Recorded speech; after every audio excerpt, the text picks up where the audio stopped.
Esta es la segunda parte de los 74 gobernantes de México. En 1911, Francisco Ignacio Madero llegó democráticamente a la presidencia de la República ante Francisco León de la Barra, quien fungió como presidente interino entre Porfirio Díaz y Madero.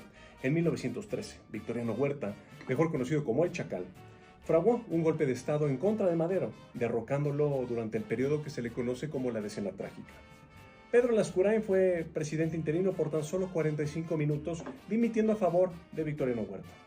En 1914, el constitucionalista Venustiano Carranza toma protesta como presidente. No acude a la Convención de Aguascalientes y genera un rompimiento con los revolucionarios Villa y Zapata. Ese mismo año, Eulogio Gutiérrez es nombrado presidente de los revolucionarios, desplazando a Carranza y a Veracruz. Posteriormente, Álvaro Obregón, al frente de las tropas carrancistas, derrota a la División del Norte encabezada por Pancho Villa. Años más tarde, en 1917, se promulga la nueva Constitución y Venustiano Carranza es electo nuevamente presidente. En 1920, Adolfo de la Huerta ejerce el cargo como presidente provisional. Ese mismo año, Álvaro Obregón, el Manco de Celaya, es electo presidente, a quien recordaremos por su traición al proyecto revolucionario, la firma de los tratados de Bucareli y por haber encabezado también el magnicidio de Venustiano Carranza. En 1924, Plutarco Elías Calles llega a la presidencia de la República, funda el Partido Nacional Revolucionario, el PNR, e inicia una persecución hacia los cristeros. De igual forma, lo recordaremos por imponer el famoso maximato, un periodo de 4 años y 3 presidentes que le reconocían como el jefe máximo de la Revolución Mexicana, hasta que en 1934, Lázaro Cárdenas rompe con el maximato y comienza un periodo de resurgimiento del Estado mexicano, generando la reforma agraria y la creación de los ejidos. Nacionaliza la industria petrolera y consolida el Partido de la Revolución Mexicana del PNR al PRM. En 1940, Ávila Camacho, quien termina siendo presidente, funda el PRI.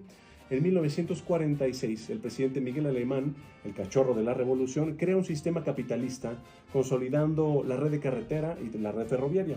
Le sigue Ruiz Cortines, en el año de 1952. Durante su gobierno se reconoció el voto de las mujeres, a votar y ser votadas. En 1958 llegó a la presidencia Adolfo López Mateos, nacionalizando la industria eléctrica y se creó también el ISSSTE y construyó el Museo de Antropología.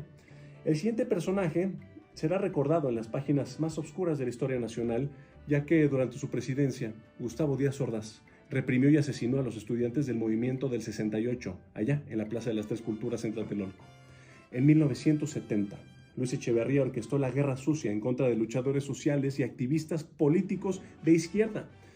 En 1976, López Portillo endeuda al país con los malos manejos financieros, los préstamos desmedidos y las deudas adquiridas, comprometiendo la producción petrolera nacional, obteniendo la deuda externa más grande del mundo. Posteriormente, en 1982, llegó a la presidencia Miguel de la Madrid, quien es considerado el padre del neoliberalismo en México, implementando las políticas económicas de las organizaciones internacionales. En 1988, Carlos Salinas de Gortari llega a la presidencia en medio de una elección turbia y polémica plagada de irregularidades, es decir, de un fraude electoral que impidió a la izquierda mexicana llegar a la presidencia de la República. Salinas firmó el Tratado de Libre Comercio ante Estados Unidos y Canadá, devalúa también la moneda y surge el EZLN. En 1994, Ernesto Zedillo, envuelto en una convulsión política consecuencia del magnicidio de Luis Donaldo Colosio, es nombrado candidato y posteriormente electo presidente. Su sexenio será recordado por el error de diciembre que llevó a la gran crisis económica, el Fobaproa y la desaparición de los trenes de pasajeros.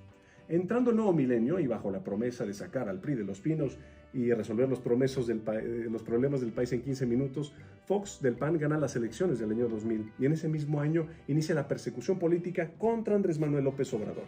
En el año 2006, Felipe Calderón, por medio de un fraude electoral, usurpa la presidencia de la República. El haya sido como haya sido, le arrebató la esperanza a millones de mexicanos mediante otro fraude electoral. De igual forma, a Calderón se le recordará por haber iniciado la guerra contra el narco y generar una descomposición social. Para el año 2012, Enrique Peña Nieto gobernó el país envuelta en una historia de novela. Él consolidó las reformas estructurales, entregando el petróleo y la industria eléctrica nacional a los extranjeros, pulverizando los derechos sociales. Finalmente, tenemos a Andrés Manuel López Obrador, quien en el año del 2018, a base de resistencia civil pacífica y organización popular por todo el país, logró recuperar la esperanza en las elecciones presidenciales de 2018, sentando las bases de la cuarta transformación de la vida pública de nuestro querido México. Muchas gracias.